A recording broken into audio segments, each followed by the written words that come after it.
Hi, everybody. Welcome back to For the Love of Health, where we are talking about business and why we get, how we get into our different paths and opportunities. Just a place for us to share and learn about other people who are also operating under holistic health. And we're here today with Rachel Posner, who I met recently in a networking group. And she is a yoga therapist and mindfulness coach and out of Salt Lake City. So we're really excited to have her today. Rachel, how are you today? Great. How are you? Oh, doing well. Happy Valentine's Day. You too. I'm happy to be here. And we want to go right into, what it is how long have you been doing your business for? And yeah, what kind of a business is it? I've been in this field for over 20 years. I started in around 2000 as a counselor and a yoga therapist and a yoga instructor and a nature-based wilderness guide. So I've sort of thrown a lot of things into the mix, but yep, I've been in it for about 20 years now. Awesome. And have you always been located in Salt Lake City? No, I moved here 12 years ago. I'm from Chicago. But after college, I lived in the West. So I've lived in Arizona and Colorado and back in Chicago for a bit, and now here in Utah for the last 12 years. Very cool. And you specialize in yoga. So that's a very physically demanding, usually in-person type of service. So how have you pivoted your business to incorporate other ways of being with clients that isn't just in person? Mm-hmm. Well, interestingly enough, I moved to Spain before COVID. And so I was in Spain when COVID hit, but I had already been there for a year and a half. So when I moved to Spain, I sort of moved my business online. I was teaching online yoga classes and I offer yoga therapy and mindfulness coaching and online courses. So I was really pre-COVID in the process of shifting online, and I imagined that that would be while I was in Spain, so I could continue to serve the students that wanted to work with me while I was there. And then COVID hit, and shortly after, we wound up coming back to Utah. And so I had already kind of just figured out how to do what I do online. When I work with people one-on-one, in yoga therapy, there isn't actually that much yoga in my yoga therapy sessions. It's really more like a traditional therapy session using the body as sort of the window into healing. And that doesn't require a lot of movement and it doesn't require hands-on from me. That said, I still teach 4 yoga classes a week. I have a online yoga membership and it works. Like I could go into why it works, but there's a lot of reasons why I think online is actually a really beautiful experience with yoga in surprising ways that I wouldn't have expected. Yeah, you bring up an excellent point. The word membership or like a one-to-one therapy model online. There's many different business offer options that maybe not a lot of people know about, besides the one-to-one in-person service model or the group in-person service model. So great. So how is that going? How are your clients liking this opportunity to meet with you in different ways? They love it. They love it. I have lots of clients who say that post-COVID, they're not interested in going back to the studio. They really like the convenience of being in their home. We know one another. We've created a community. Even if someone new comes on, we're on 10 minutes before we get started. So it does have the feel of community and that kind of support and individualize. Like I know my students, and if I don't know them from the get-go, I really work to get to know them so that they feel supported in the same way that they felt supported in person. But I think that there's another piece. It's not just that the convenience of being in your home means that it's one less transition during the day that raises your stress level. So there's that convenience. But I think also doing yoga in your own home without an in-person teacher kind of demands a kind of personal responsibility that you don't always have in studio because you assume the teacher will see if you're doing something that's not appropriate. But it really helps people to up their level of agency so that their own experience is facilitated by me, but guided by their own body and their own inner knowing in a way that I think is almost more powerful, because there is more personal responsibility when they're online. So the yoga piece is great. And there's also just lots of different ways that I work with people. So whether it's one-on-one or a yoga class or teaching a mindfulness course online, I also offer retreats once or twice a year. So I have a lot of different modalities, which keeps it interesting for me, but also gives people different kinds of ways that they can work with me.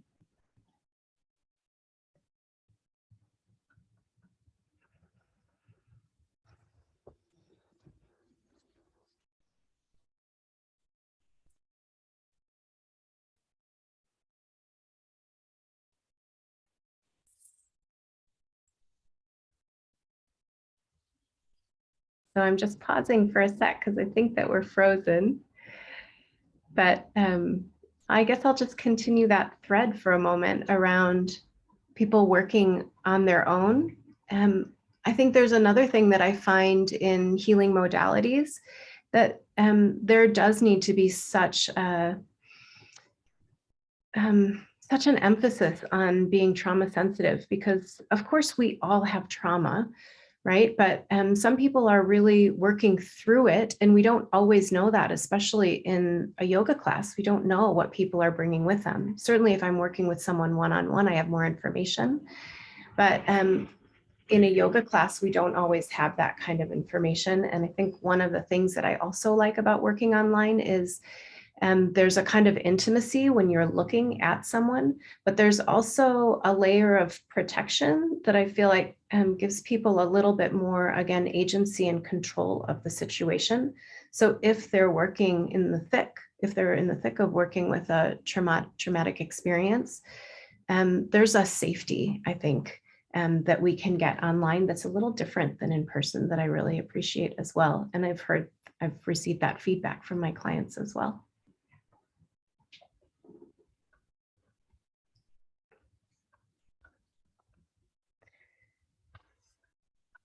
Laura, can you repeat that question? I'm having a hard time hearing you. So thank you for sharing those things, because it's great to hear about the practical differences between, the spaces and how we serve. And maybe there is a bit of like a fear or resistance to go and shift online, but that there is like this whole other area of service that is possible there. So we have a lot of people who do yoga in our community. So different types of yoga. So does your work in yoga come from any particular mentorship style or school or a particular teacher? I studied at Shambhavananda, which is called Shoshone Yoga, and that's in Colorado. But I have just always been interested in learning from lots and lots of teachers. So for sure, Donna Farhi would be a huge influence on me, but I've studied with lots of teachers, Shiva Ray, and lots of local teachers. And so I have lots of different trainings in terms of my own modalities. So aside from being a certified yoga instructor, I'm a yoga therapist. I have a master's in counseling. I've done some depth psychology studies and wilderness rites of passage work. So I like to study in lots of different modalities and then create my own unique offering. And in my membership, I offer mindfulness and restorative yoga and vinyasa yoga. I appreciate you saying that, since you are on a different coast. And I've learned that through these interviews that members like to get to know other people in their modality and like hear and see what they're pick up on other insights or perceptions on what they already love and exist in. So I appreciate sharing that. So, what are your current projects or goals in your business right now for the next 6 months? So the way my business works is it's pretty solid in terms of my membership and my individual yoga therapy students. And there's not that much room for scaling. There's some room for scaling in my membership, certainly, but I do really like the intimacy of a group of people that can see one another online. Some people watch the recordings and some people are practicing with me live. The place that I have space to scale is in the courses that I create. And I usually offer 2 different courses a year. I have a course called Your Brain on Mindfulness, which is all about stress reduction and neuroplasticity, rewiring the brain to just support more states of optimism and gratitude and compassion. What's most exciting for me right now is I'm working on a new course. It'll be a month long, and it's all about the nervous system. So how we can get to know when we're stressed, when we're in fight or flight, when we're in freeze and we don't even know it, practices that help us come back into homeostasis. So that's a course that's open to as many people as would like to take it. So that's exciting because it's a really scalable project. And that'll start in April. And right now I'm kind of in the process of completing the curriculum and starting to talk about it. And so that's my most exciting project. And then I have a retreat in Spain that's coming up that is full, and that's going to be at the end of June. So that was a really exciting project that will come to fruition in a really lovely way. We have a great group. That's really neat. The physical retreat, that's exciting. Yeah, it's really exciting. So for these courses, you said they're like a month long. They're like shorter outcome based. How are they running? Are they running as like accessing like pre-recorded videos in some type of third-party site, or are you running some type of coaching along with it? So it depends. The one that I just talked about that I'm going to offer, we'll meet live 5 times. So it'll be 29 days. We'll meet for 5 weeks in a row, and that will be an hour-and-a-half class that'll be recorded. So for people who can't meet live, it will be recorded. And then each week you'll receive a different module, which will include a movement lesson, a guided video lesson, the replay from the class, some resources, journal prompts. So it's a bit of an intensive. And it's both supported online and live online and supported with video lessons. The platform that I use is Podia, which I really like a lot. So I have some courses on Podia that are evergreen that people can purchase anytime they want and really move at their own pace. And then I usually have a course or 2 each year that has a significant live component. And you already have an existing audience, is that correct? Existing email list? I do. So when are you planning on launching this new nervous system program? I think the cart will probably open for it 2 weeks before it starts, and I'll start talking about it pretty soon. So I guess I am talking about it. I'm talking to you about it, but I haven't started that in. And so the way that I think about launches is that ideally kind of the work is done because I've been making connections and I have an email list.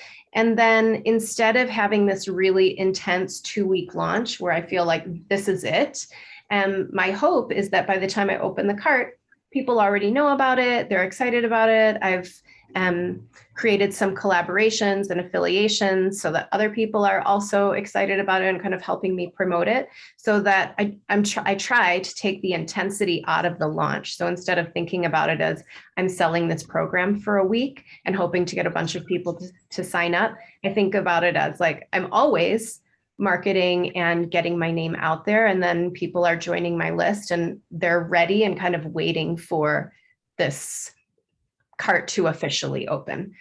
That's easier said than done, but that's sort of my goal around launching. I'm not much of a intense, like get it out there in a week kind of person.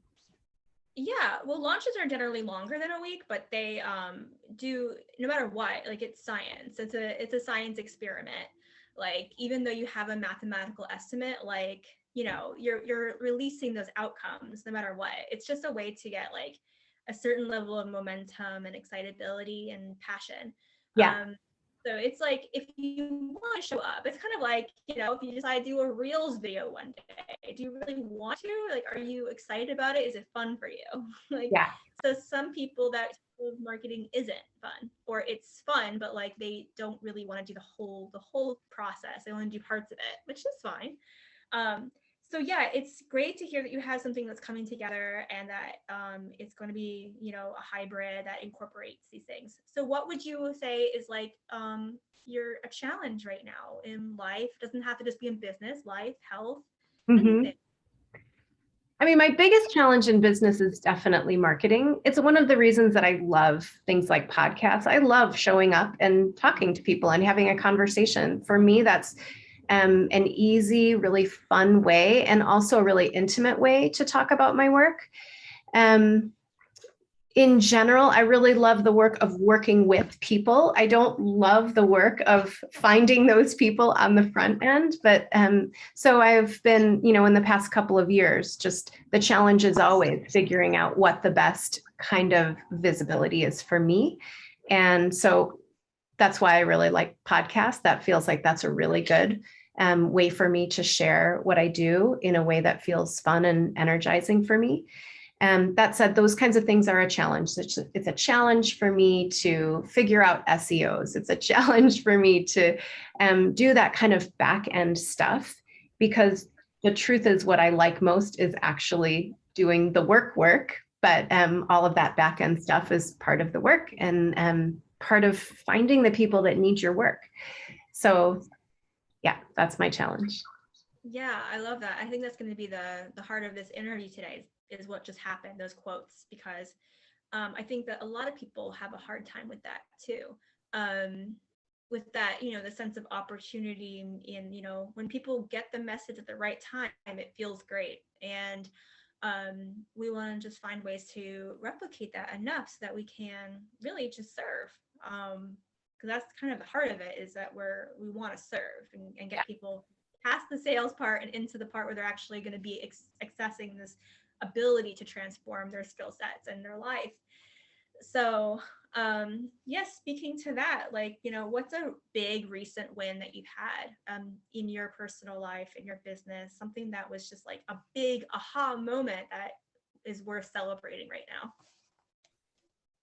I mean, I think my aha moments tend to be a little more subtle, but I would say my aha is that my internal values completely align with my business. There's not really a day where I don't feel some kind of deep reward. Every day I'm doing a yoga therapy session. Every day I'm giving someone mindfulness coaching. Every day I'm seeing the shifts that happen for people. And my kind of tagline is there is no one size fits all solution for stress. So a lot of what I do kind of starts with stress reduction, whether it's through the lens of trauma work or anxiety work, or, there's all kinds of things that people are needing. But I think the aha for me is that I'm just doing exactly what I want to do. And I feel really nourished by it all the time. As a mindfulness teacher and a yoga therapist, I'm meditating with people a lot. I'm guiding mindfulness practices. I'm doing movement. I'm doing things that I love with other people. So I guess the aha is that I'm running a business that is nourishing me and nourishing other people. And that's really, really awesome and really exciting. Yeah, that speaks to your philosophical pillars of what really, why people are going to be attracted to your program versus another one that has a similar interest or a similar topic. So strengthening those things is awesome. And do you have any particular moments recently or opportunities that came your way, like practical situations that were like, wow, that was a success. It really, maybe it's a certain podcast or a certain audience you got in front of, a certain relationship you got into in work that opens a few doors or led you to a couple great clients. What was something like that happened recently? I mean, one thing is just that I put out my Spain retreat and it was full very quickly, which is, retreats come along with some stress because they're a lot of work and, they're either going to happen or they're not. It's a small amount. You really need a particular group and certain numbers. And that happened with so much ease, which was just that feeling of I'm doing the right thing, that I put something out and I got really good feedback. Another is I offered a mindfulness course for a business, and then they got back to me and asked me to do this big training. So it's that sort of reflection of you're on the right track when something happens with lots of ease. So I'm not suggesting it's always easy. Like there's a lot of work that goes into being a solo entrepreneur. But every so often, something just sort of happens with so much ease, and then that makes you feel like all the work is worth it. Yeah, I love that ease. And if you could like spell out, let's say those are two very exciting big wins, but so if we were able to go like to the outcome and actually work backwards, let's not do the retreat one because I feel like there's a lot of steps there. But as far as that partnership that evolved into you facilitating a training, so the training is the outcome, but what were like some of the steps that led up to that particular opportunity for you? I had a woman that had worked with me for a long time one-on-one, and she was in an HR position, and they were looking for a mindfulness teacher to come and teach just a half-hour class once a week. And so, the beginning is I had a student. And then later in her life, she saw the way that what I had offered her could be helpful for a larger group that she had access to. So she thought of me when she was looking for that. And then there was good feedback around the teaching I was giving, good enough that when they were looking at their HR year and some of the big trainings they wanted to bring in that they thought would be helpful for their employees, and both personally and professionally, they thought of me. So there was a lot of work that went into that. And that was a really long-term experience. I initially worked with her years ago. And it's just really one of those examples of there are ripple effects everywhere. And if you're bringing your whole heart to the work you're doing, you're going to find a ripple effect in ways you didn't expect way down the line that will be good for you and good for your business.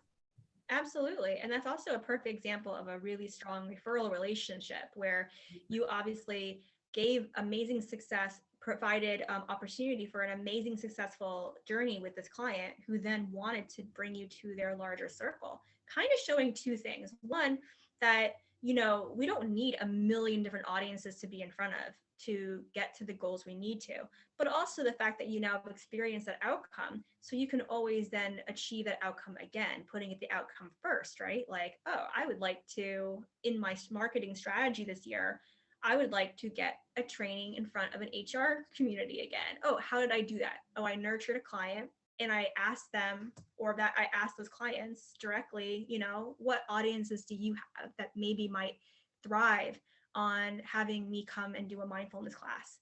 So, once you have that experience, then it's something that's repeatable time and time again, depending on your strategy. So thank you for breaking that down, because I think that sometimes we're like, yes, that was an amazing opportunity and I want to celebrate those wins, and I also want to like help people see like how these individuals got to them. So we all probably have a really awesome client in our corner who, like you said, can just open up a whole new world of opportunity, which is really cool.